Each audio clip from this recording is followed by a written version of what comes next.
Hello everyone, my name is Masterstarman, and welcome back for more Let's Play Kirby 64. Last time, as we started up this pink puffy fairy tale, we basically assembled our gang, and we're ready to stop the evil forces of dark matter once again. And today we're starting off in level 2. I'm through with standing in lines that clubs I'll never get in. It's like the bottom of the ninth, and I'm never gonna win this life. I can't even get more with that. That was awful, but I had to. So yeah, starting off with Rockstar here. A couple very obvious things you may notice. What the heck happened to my HUD here? There's actually an options setting in the settings menu where you can change the look of the HUD.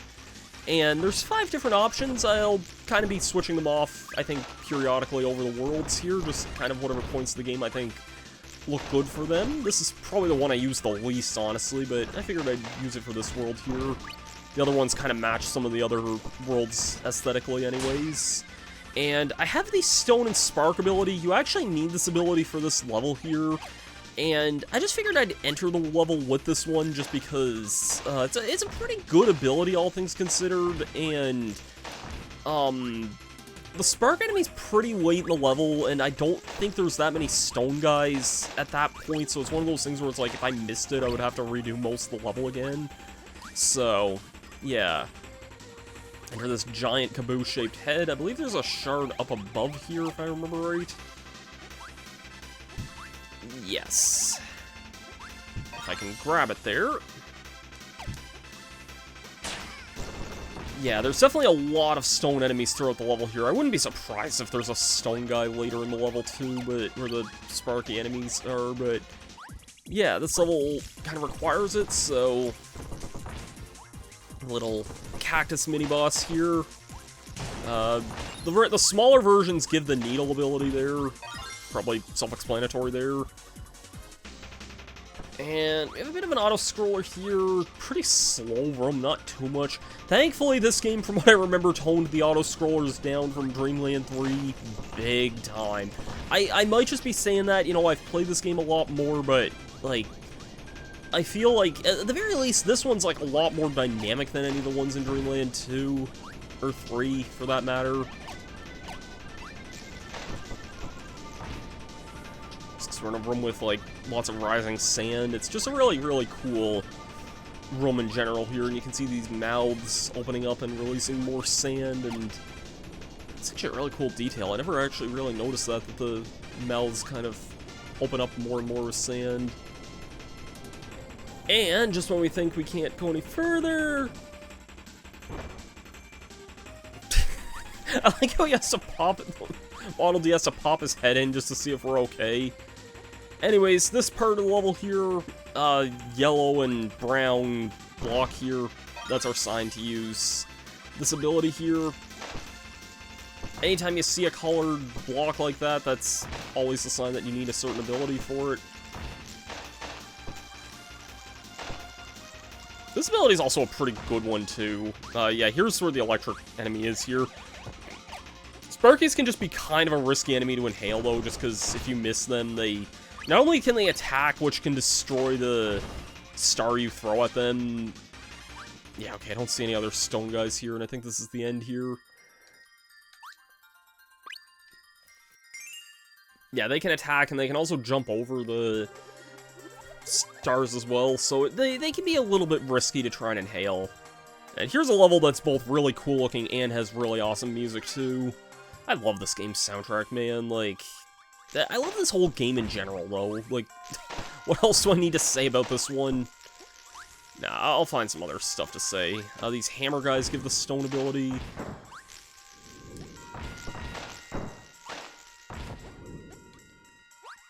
Again, really just... really cool aesthetic with this level here. We got these blocks that just want to fall on us here.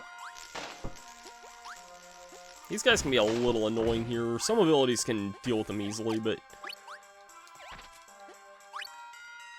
yeah, they can be a little tricky to deal with. And we're gonna start dealing with some Rockies here.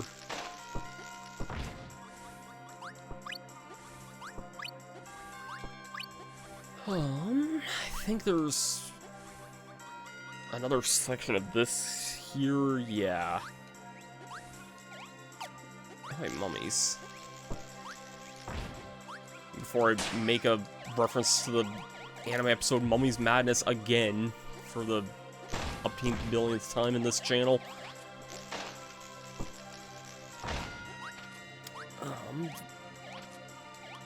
I think we gotta kind of just go over here. Yeah, this floor will fall out there. There's one up above us, if you want that. I think, yeah, over this way here. There's a way back here and a hidden floor. And that's how you get the first charted level here. I guess I can talk about this here, because the rest of the level's kind of a little slow. Some of you may know I actually did do a Let's Play this way back in the day, back in 2011, I believe it was. And I'm just going to be upfront and state this. It's probably one of the worst projects I've ever recorded, if I'm being honest. Like, everything about it was kind of doomed from the start, in the sense that, like, I didn't really... Like, I liked Kirby 64 back then, but I didn't really love it as much as I do now. By the way, these blocks here will start to rise and try and crush you. If they do crush you, it's an automatic, like, life loss at that point. Crushing is probably the worst hazard in this game, if I'm being perfectly honest. But they'll only trigger if you step on them. But yeah, it was just a really, like, kind of doomed project from the start. Like, there wasn't really, like, I can't even just, okay, I was doing basically a solo ability run with only using one particular ability, which is the needle and, what was it, needle and, bomb, I think it was, which was a good combination and is a combination I enjoy, but, this game doesn't really like you using one singular ability for most of the game. It's a game that lets you experiment with a ton of different abilities, and you constantly need to be switching the abilities all the time. Speaking of which, here's King Dedede here. These Dedede sections are pretty fun here, basically. He has a hammer, he has a charge attack with said hammer. And yeah, not too bad otherwise here. There is a shard in this room here. I think we're kind of near the end of the level anyway.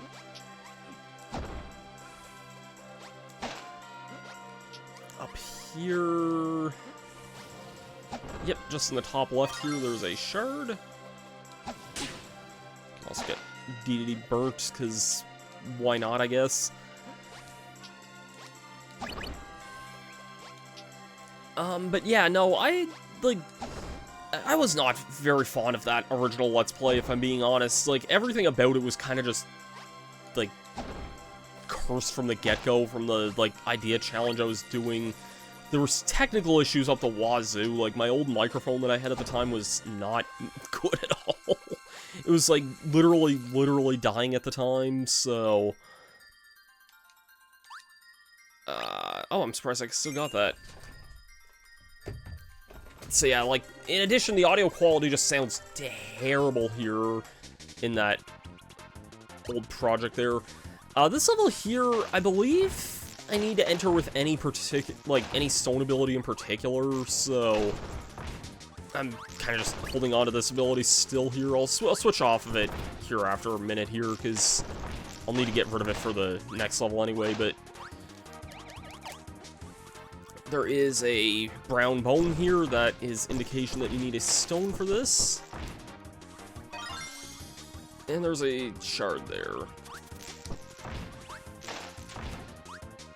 This level's kind of cool, but I remember having kind of a weird section that I'll point out. But yeah, I'm gonna say straight up, and I feel like saying that's probably like a sign of people to... Like, oh, well, now I have to watch it out of, like, curiosity's sake. I'm just gonna be like, don't watch my old Let's Play of this game. Like, it's not even a case of it being old, it's just the fact it's, like, straight up bad. anyways, we got a mid-boss here. These enemies here give the cutter ability here. And yeah, you have to take that path there specifically if you want the shard there. I think that's a little specific there, if I'm being honest. Like, this game doesn't really do a whole lot of, like, the dickish pick a path and hope you're right things, and that's kind of like one of the main examples of a part where it does do something like that, so that can be a little annoying. What's ice and cutter?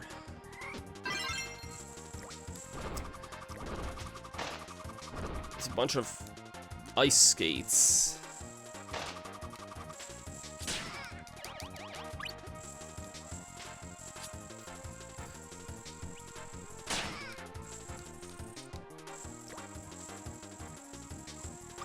It's a bit of a novelty ability here, but I don't think it's that useful for us kind of going forward here.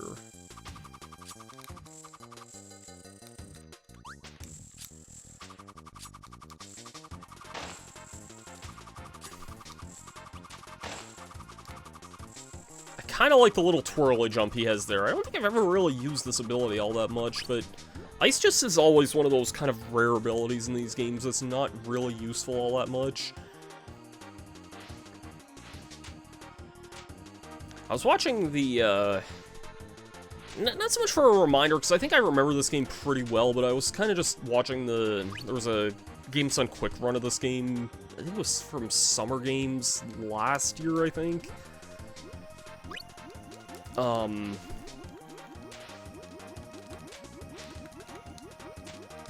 Like, just a few nights ago. And I think I was told if you kind of hug this wall here, then you're pretty safe for most of the hazards here, if I remember right.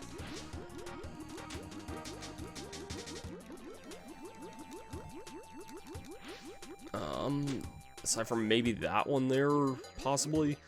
But yeah, you can just grab that there and then kind of skate on through to the end here.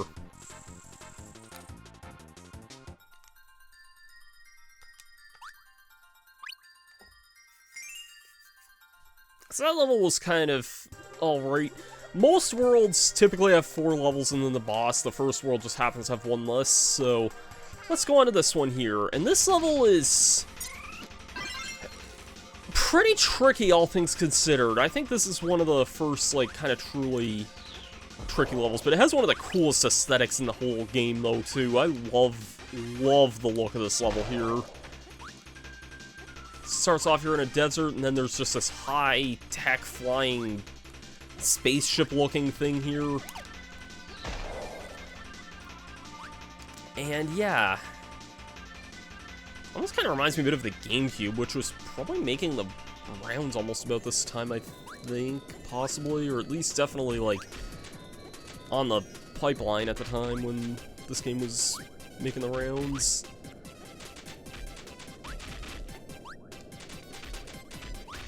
The colors and the aesthetic also kind of give that away for me too, though.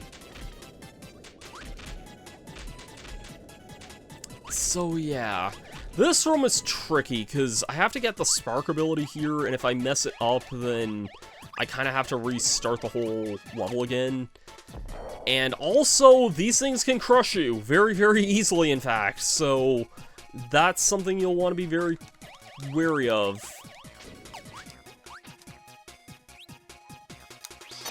Okay, that got that there. Now I just need to not get crushed here. I'm gonna take this nice and slowly. Okay, this top one can move here. We're through the hard part. Thank God. So, Adeline here, kind of pitch black here. Can't really see what's going on. Let's light this room up here. We have fish, cloud, and moon. Yeah, Kirby literally just turns into a light bulb with that, which is pretty funny. Very similar to some of Kind's abilities and gimmicks in the other games, but yeah. Fish, cloud. I never realized there was supposed to be a fish one there, but yep, you just press those buttons in there, and that's basically all she wrote with that one there. Worth noting, I I guess I can kind of talk about this here. The parasol ability's not in this game, but these enemies here, if there's ever an enemy in the game here, you can actually press R to hold them above your head there. And they sometimes have a bit of a secondary effect like this here. Like, you can still kind of float down with these guys here. I think that's pretty funny. If it's an enemy with a projectile like this here, you can use this to actually shoot with this, which is really funny in a way that, you know, this works here.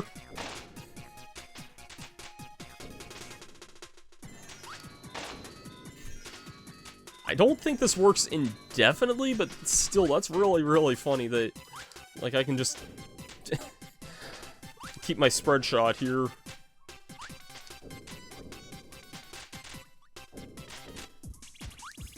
And this will work against the boss of this area, too. I'll take double spark, I guess.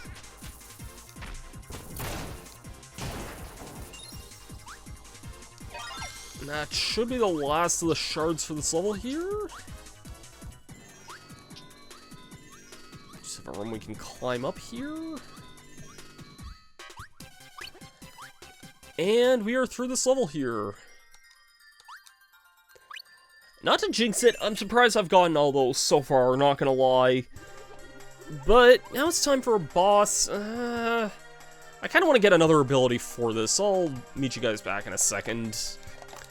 Alright, let's do it here. This is kind of a unique boss fight here. Definitely very, like, very much an attempt at making a boss out of using virtually no polygons here. But yeah, we have this red diamond thing here, followed by a green diamond, and you might be able to guess there's another diamond here as well. It's weird, this kind of reminds me of that one, like, Windows, like, screensaver that, you know, the one I'm talking about, where it's, like, yeah, I don't know, it's definitely a very funny boss here, which isn't really a boss for the first phase. It's kind of unique in that, where it's just kind of a dodging exercise for the first little bit of the fight.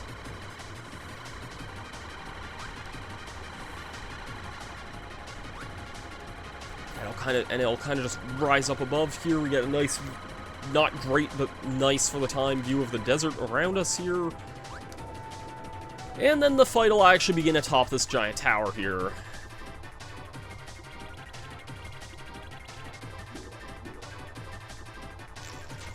And yeah, I believe if you're doing this ability list, you have to inhale the correct colors that the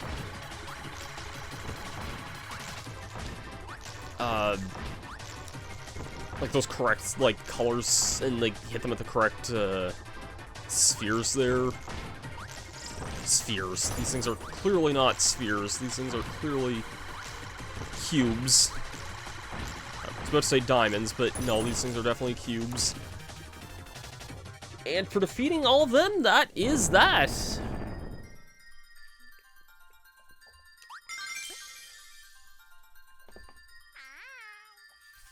Let's have a funny cutscene time.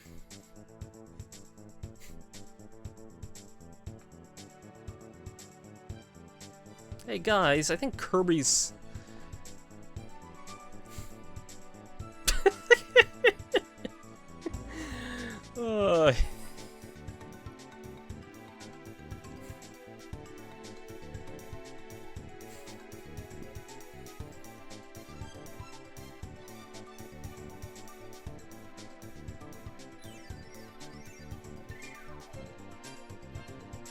How convenient that Adeline's fruit is actually edible there. Wouldn't think fruit made by a paintbrush would be edible, but here we are. Hey guy, come on. And before his cake being left behind is somehow the plot of a Squeak Squad squeakquel at some point. God, what is this, Alvin and the Chipmunks here? Anyways, before we get into that, I think I should call it there. Thanks everyone for watching this part of Kirby 64. I've been Masterstarman. If you like this one, please be sure to leave a thumbs up and a comment. Next time, we'll start up the third world of the game, Aquastar. I'll see you guys for that then. Have yourselves a great day, and peace out.